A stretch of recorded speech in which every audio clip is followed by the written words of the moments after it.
Hello, this is Aditya Joshi. In this video, we'll be discussing about how to get into a good government medical college. So for that matter, I'll be dividing this video into two parts. You can get into whichever part you would like to see first. First of all, we'll be talking about what you have to do before your NEET exam. Okay. Secondly, we'll be talking about what you have to do after your NEET exam. So before your NEET exam will be based on preparation and it starts now. So for before your NEET examination, what you have to do is I divided the whole procedure of studying for NEET into four main parts. First of all is having a strong base. So that strong base is created by reading NCERT. And since NTA will be making your NEET examination paper, it is very essential to have a thorough reading of NCERT to know everything that is written inside NCERT. So you should have multiple readings of NCERT.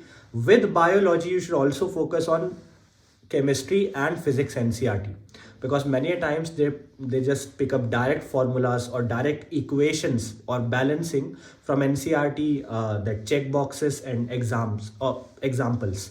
So those are very important. Secondly, what you have to do is you have to have a very thorough question practice. For that, you have to focus on previous year questions, extra textbook questions behind NCERT and from your side books, from your Akash quota and everything. And thirdly, what you need to do is you need to have NTA question practice. The sample papers that NTA generates, these are very important because it gives you the kind of importance a certain topic holds. So the more questions you practice, the lesser are going to be the chances that you'll encounter a question that you haven't had the chance to cover yet. So those are very important. Thirdly, what you have to do is you have to keep in mind that a very strong sitting practice is also needed.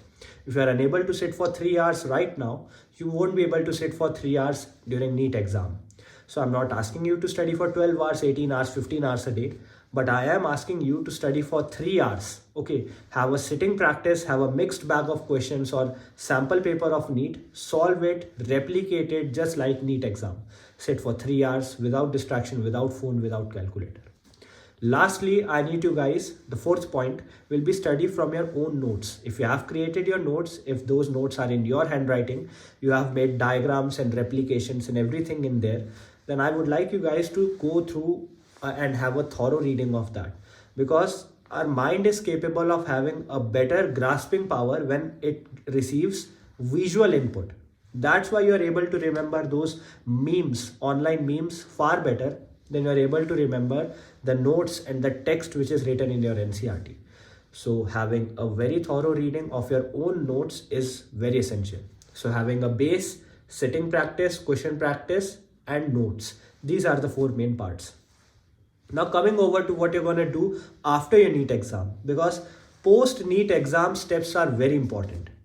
So clearing off a few concepts, you will have 6 chances. You will get 6 chances or 6 options where you can write the name of colleges in which you want to apply. So counseling won't be all over India or every college. They will only choose the 6 colleges that you have applied. So I would like you guys to know that you don't have to apply the top 6 colleges of India, including AIMS Delhi and AIMS Bhopal and everything. You should know how many marks you're getting. So for NEET 2023, I have already made this video regarding the expected cutoff according to categories, general, EWS, OBC, SC, ST, everything. You can go check that video out. But what I would like you guys to do is, if you're scoring more than 600 marks, then you can sit back and relax. You'll be easily getting a college. Secondly, if you're scoring anywhere between 550 to 500, this is a bit of a gray zone. So you have to choose very carefully which colleges you have to fill out. Don't pick out the top most or best colleges. Instead, focus on the colleges which are easily coming into your marks range. Thirdly, you have to keep in mind that you can't go into AIQ quota if you are scoring 500 marks. That is not true. And plus, other states are going to have their own domicile rates. So you can't place your state's domicile over their state's domicile. So it will be quite easier for you to get a college in your own state rather than some other states. As for AIMS and all those AIMS branches, state quota does not apply for them. Keep that in mind.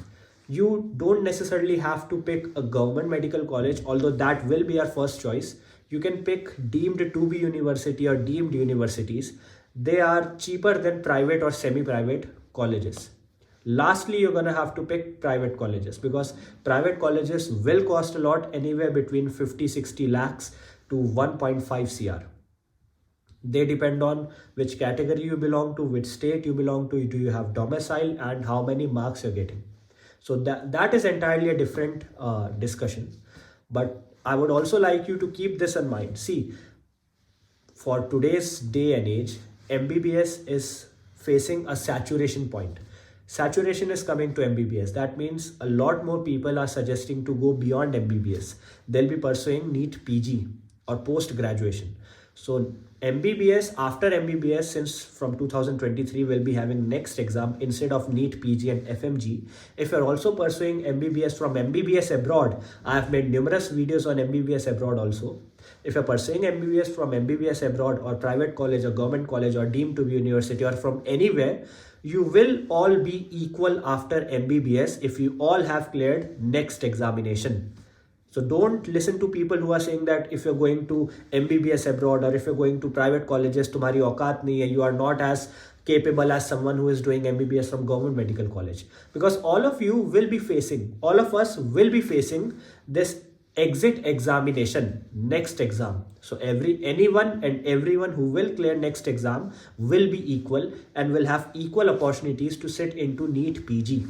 So no one will ask you from where did you did your MBBS if you are already in post graduation or if you're a surgeon. Keep that in mind. Secondly, you have to keep in mind that you should know your financial conditions and the marks you're getting. Only after that are you capable of choosing some place where you will be doing your MBBS. Lastly, keep that in mind that 500 marks, 450 marks or 550 marks are not a bad score.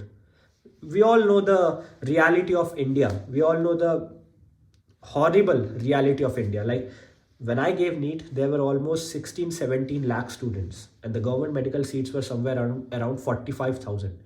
That ratio seemed to be around 0.026 seats for every NEET aspirant, not even half. That means there are a lot of aspirants and a lot less seats. So the competition will keep on increasing. But these are some of the things that you should keep in mind before choosing your choosing your college, and these are the things you should keep in mind while pursuing your MBBS. Thank you.